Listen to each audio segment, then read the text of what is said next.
Well, hey, North Metro, thanks for tuning in. I'm so excited. We have got Dr. Grant Rivera, and he is the superintendent of Marietta City Schools. And we just compiled some questions because we know so many of you, your children are in the Marietta City School system. And so we just got some questions, and we believe that some of these answers are just going to be really what you've been asking. And so, Dr. Rivera, thank you so very much for joining us. Appreciate that. Yeah, no, I'm honored. I mean, I'm honored to spend time with you and for all that your church and you do to give back to our community.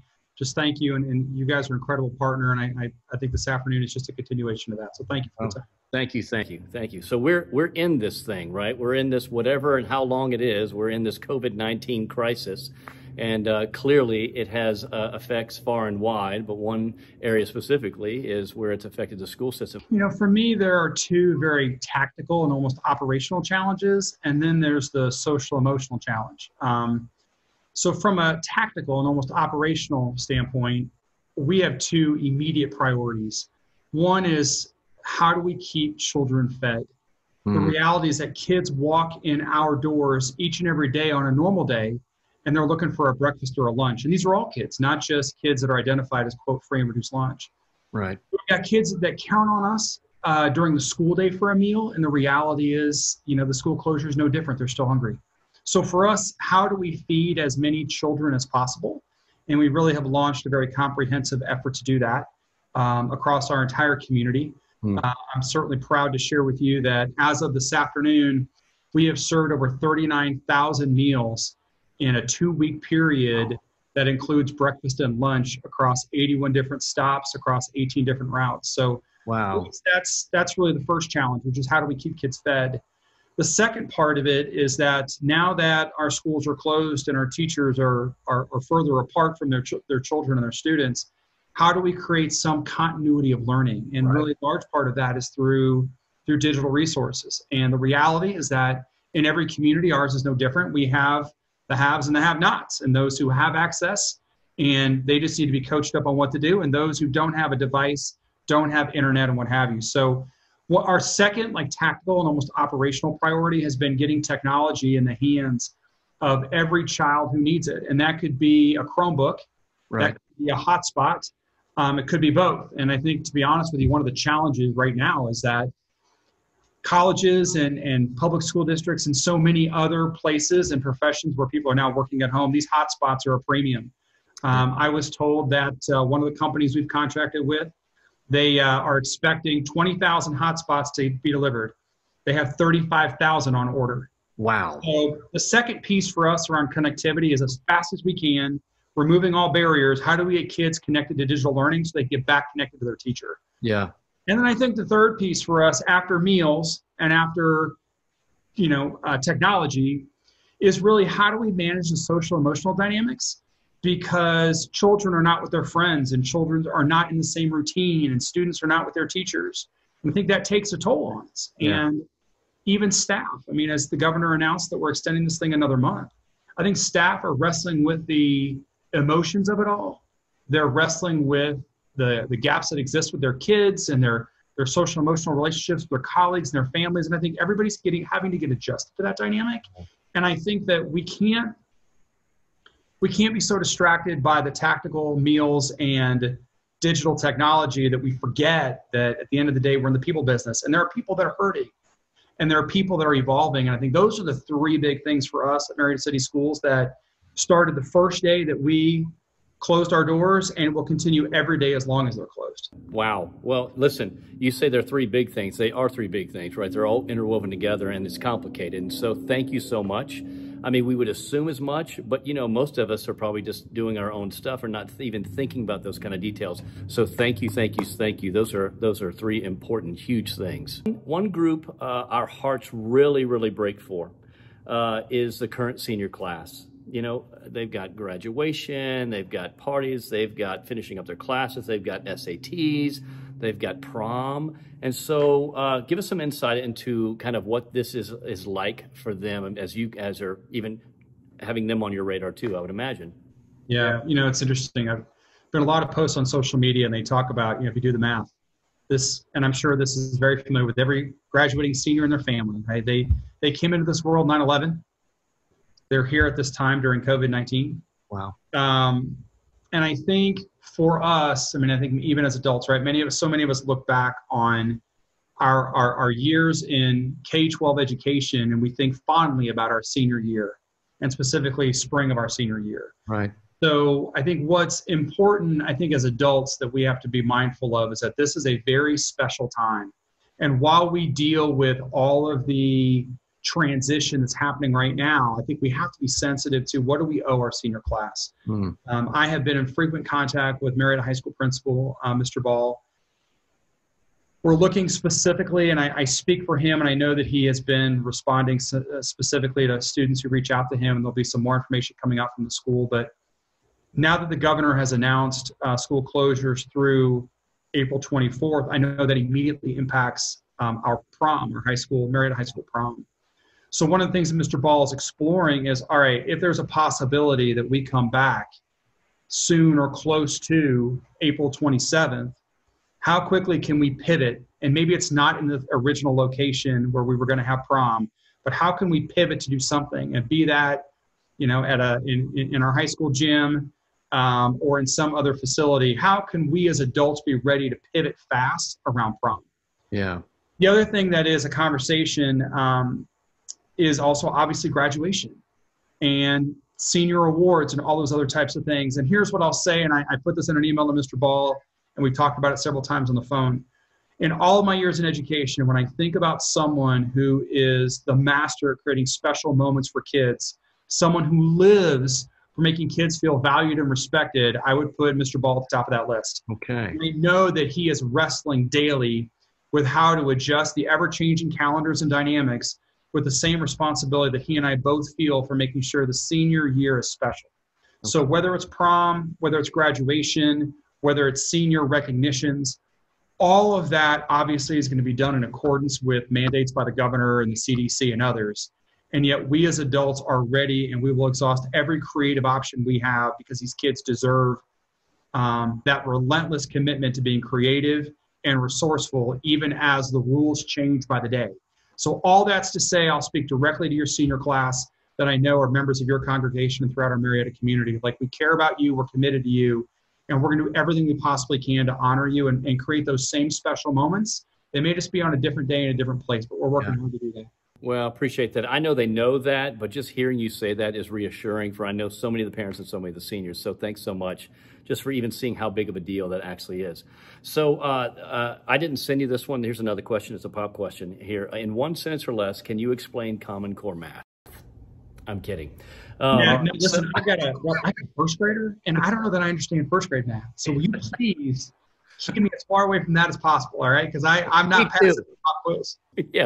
Yeah, that's one thing about seminary. They're not like, hey, we don't talk about math. All right, so here's another question.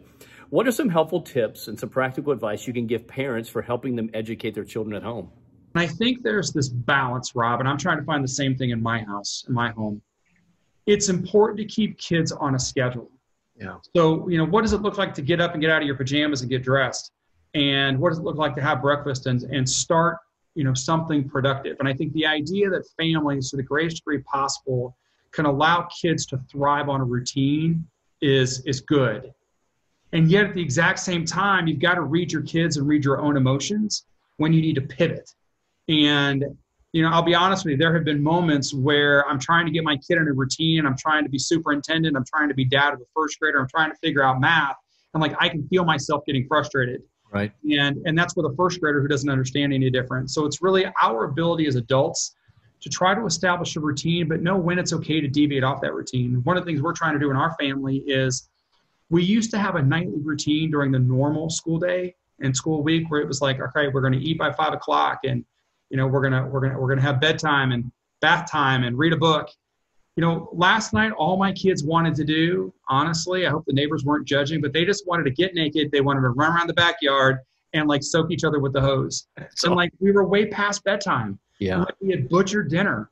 But I think it's this idea of, can I keep them in a routine for some semblance of the school day? Yeah. And at the same exact time, know that this is different for them. And we may need to just pivot and let things be organic and fun. And I shared this yesterday when we were doing this session for our community, and I'll repeat it now. And that is, listen, If you were to ask any adult who their most influential and meaningful teacher was when they were in school, every one of us has an adult who pops in our mind. I do, for me. I'm sure you do. And everybody who's watching or listening can think of that one person who left an impact on you. And the reality is, almost never does someone say, oh, that person left an impact on me because they taught me phonics lesson 13 or math, addition and subtraction. It was about the relationship. Yeah. And I think we've got this really unique opportunity when sometimes we all feel like we're on a hamster wheel. Yeah. Maybe, just maybe, in this time that we have with our kids, and this time where we have to slow down and connect, maybe we can create those memories, just like those favorite teachers that we had. Those memories and those moments are so much more important than the content. Yeah. I don't remember what my favorite teacher taught me. I remember how she made me feel. Yeah. And I want to give families the grace to have a routine and get out of the routine. Have the organic fun moments and get out of it. But above all of it, do the same thing your favorite teacher did to you, which is create those moments that your teachers will remember long after they forget the content, or your kids rather will remember long after they forget the content. So good, so good. One of the things we talked about, my wife and I will have done some different kind of Insta stories or Facebook Live. And one of the things we say when we're leading a mission trip, we pass it on to the church to say, these are moments where we need to be flexiderate. And forgive me as an educator, I'm creating a word, but we want to be flexible and considerate. Right. Yeah. So let's be flexible with that time, but also consider, and I love what you're saying there, because there's that moment to go, hey, let me read my child. What's going on right now? Structure may not be what they actually need. And so kudos to you. I love that. And I think there's got to be an awareness. And again, I say this as someone who's juggling my own degree of kind of stress and newness of it all, if I'm being honest. And that is, I think as adults, listen, there are things that are coming at us. Everybody's scenario is different. And whether we're anxious about health, or the wellness of others, whether we're worried about the security of jobs, whether we're worried about the productiveness of homeschooling. I just think as adults, we set the tone in our homes. Yeah. To the degree to which we can be self-aware. And I think, like you said, flexiderate, I think was your word. Yeah. The degree to which we can do those things, our kids will follow us. And I think, I just want to remind everybody to give ourselves the grace and think about how our energy will carry over to our kids. They're watching us. They will see it. Huge. Yeah. Yeah. They'll take your stress and they'll take it upon themselves. Yeah. So I love that idea to say, you know what, let's hit pause and let's do something different. I absolutely love that. Reading the room, right, so to speak, with your kids. Huge. What has been one of the bright spots that you've actually seen in the Marietta school system, just from a standpoint of what have you, in the midst of all of this, has something kind of come out to go, wait, we didn't expect this, but this is actually a good thing? Yeah. I think there's two parts of it for me. One, I'll offer for our staff, and then I think the other is what's happening in our homes. So I mentioned that we've served over 39,000 meals in the last 10, quote, school days, right, the last 2 weeks. I have been in a bus with staff members who are volunteering, not getting paid, right? Staff members who are juggling everything, and they raise their hand and say, I want to get on a bus, I want to go to one of these routes, and I want to help serve families. And I literally have stood at a school bus that pulled up. So we pulled into a residential area, we pulled into an apartment complex. It didn't matter. We pulled in, the driver's honking the horn, we get off the bus, and we've got 200 meals that we're about to hand out, a bag with breakfast and lunch in it. And Rob, these kids are running from every corner. And there was a moment earlier this week where I leaned into the staff member who was standing with me, and I said, hey, just a reminder, they run to you because what you do matters. Yeah, that's so good. And I think there has been, listen, we all kind of get used to what a classroom feels like. We get used to what a school feels like. The last 2 weeks, I've seen our staff be reminded of the power of what they do when they stand at the bottom of a hill and there are 80 to 100 kids running to them because they hold something in their hands those kids value. And I think for me, one of the silver linings has been a reminder to the adults that what you do matters. That's huge. And don't ever get too comfortable or take for granted your presence in a classroom, because quite candidly, they run to your classroom as fast as they run to your hands when they hold food. I think that's been a value for me. I think the other thing, which is more about in the homes, and I mentioned earlier, I think one of the silver linings is just allowing families to connect in ways that we were too busy to do before. It's happening in my home. Yeah. And I think those are silver linings that I hope that one day we'll look back and certainly remember the perseverance and what have you that we needed to get through this, whether it's weeks or months or what have you. But I also hope we'll reflect on, like, wow, we had amazing time together. And I think that's, I hope, a silver lining that we don't lose anytime soon. Yeah. Well, I mean, just those two things alone, those are huge. I mean, those are huge for everyone, right? For the kids, the memories that they'll have of that, but definitely, as you say, as those who are on staff, that is absolutely huge. And I fully agree. You know, we talk about how busy we are, and specifically in this area of the world, not that the rest of the country isn't, but just being in the Atlanta area, right? Things move so fast and we get so busy. And so a nice byproduct has been, hey, we've been forced to stop. And in those moments, you kind of reprioritize your life. And so, yeah, I would be fully in agreement with that. All right, so let me ask you this. Is there any form of tutoring, online or otherwise, being provided for students who need it? If so, how can they access it? Yeah, so there's a lot of things happening. I think across Marietta, I mean, we've got 1,200 staff serving just under 9,000 students across 12 different schools. So it takes a lot of different forms. What I would say is this: there are staff who are loading content. And when I say content, that could be everything from online activities to videos to games to projects to things you can do in your front yard. Right. And we have staff that are literally doing live virtual lessons where they're instructing kids. And we've got staff that are doing one-on-one. My daughter did a one-on-one reading session with her teacher this week.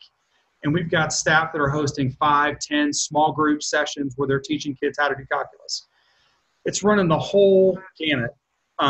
It is as customized to the child and family and as different as the faces are that walk in the door or really pop up on the screen. So I say all that because really the number one resource that students and families have available to them is their classroom teacher. And I think what we need in this moment is over communication regarding, like, listen, I can't, right this moment, I'm not in control of when we go back to school. What we are in control of is the degree of engagement between a child and a teacher, and the ability for a family, or in fact that child, to reach out and say, hey, I need this, or I need more of this, and what have you. So I just know that, like, I think the critical answer to your question is it's the teacher who is customizing the resources, and be it tutoring, be it content, or just simply being a time to connect one-on-one with your teacher. We're trying in Marietta to offer as many of those opportunities as possible. That's huge. And I just encourage the families and the students to advocate for what they need directly with their teacher. That's great. You know, I wonder, we've been talking a lot about how with all of our small groups and meetings and things like that, going to Zoom calls, Google Hangouts, things like that. And so one thing we're saying is, like, man, this is going to become the new norm in many ways. Some people may say, man, I don't necessarily need to be at the office for this because this works well. I wonder, and we don't have an answer for this, but I do wonder if students are now engaging and finding out how easy it is to engage with their teachers online like this, and even teachers. I wonder if in the future, if that actually is going to increase from students going, man, it's not really difficult. I don't have to stay after school. Actually, maybe I could just do it this way. It'd be kind of a cool thing if in the future, right, education has become easier and from a communication standpoint, and then it increases. No, I think you've hit on something that I think is going to be interesting, and that is we've been thrust into this kind of new reality, this new experience in days, right? Yes. And will we ever be the same again when we return? And I've had some conversations with different superintendents around the country, some people who are actually mentors of mine. And when we're not managing the day-to-day, we'll kind of pontificate at 10 o'clock at night and be like, hey, so what does this mean for the student-teacher relationship when we come back? We never would have probably gone there on our own, or if we would have, it would have been over a period of years. Right. Now we did it over a period of days. But I think your question is really, really interesting, which is, what did we learn through this experience, particularly around connectivity and digital resources, and how will that forever change how we define school? And I think we as adults, but also children as as the people we serve and really ultimately the smartest brains in the building, right? How do we all together kind of reimagine as a result of this experience what it could be? I think it's a question that we all shouldn't be too busy to ask. Yeah, great point. Great point. Well, listen, our church has been praying for all the school systems around, definitely the MCS, Marietta City Schools. We've been praying for faculty, we've been praying for leadership and students doing that. And so here's my question. How can we as a community really just rally around our students and all of those to support them in their all their educational endeavors? Yeah. Well, listen, I want to maybe answer this question the way that I started. And I think you, your congregation, your community have been such incredible supporters of Marietta City Schools long before we ever closed our front doors. And I think for that, I have to say to you and to everyone, thank you. Like, we can feel a tangible difference because you are here. And I think that cannot be understated. Cannot be overstated, rather. I also will say right now, the number one thing that we need is how can we encourage every family to advocate for their needs. So for example, maybe it's around food. I mean, all these things we've discussed. Maybe it's around food. Maybe it's around access to technology. Maybe it's around access to teacher and tutoring and digital resources. What I want every family to understand, especially those who are listening to this, is we're trying in Marietta to customize and personalize the resources. We talk in this district about being special, different, and better. I don't want families to sit back passively and see a gap or a crack or a disconnect and say and do nothing. Yeah. And I think that if you and others who have a platform where people listen and people come and people engage, the reminder for families to be advocates during this unusual time, I think is critically important. And I think that's the number one ask I would have. Like, listen, if you've got a concern, I mean, I've had families reach out to me and say, I can't figure out how to unjam my printer. Is there anybody that has, do you have the Geek Squad at Marietta that can help? And you know what? We did. Okay. All the way to the email I got, 30 seconds before I jumped on this call with you, I need a Chromebook.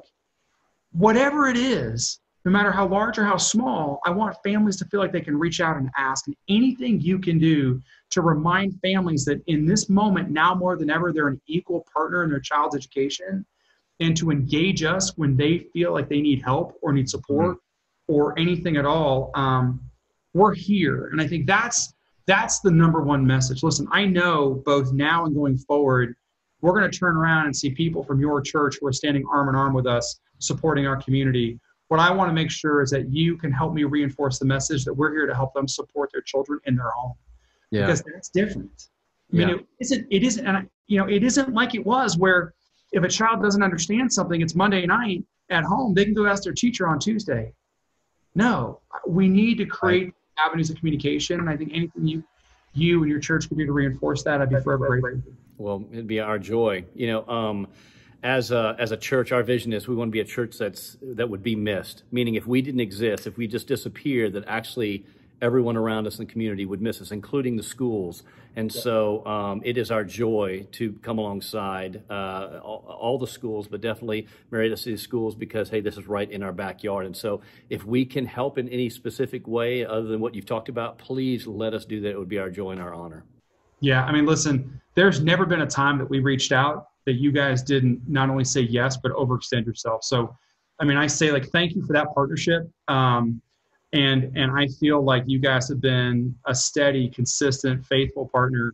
And for everything that you do, whether it's in your church walls, whether it's in our school building, or now between the two, just know that I think we're better because you're here. And I can tell you, you'd be missed. Well, thank you for saying that. I appreciate that. That means more than you know.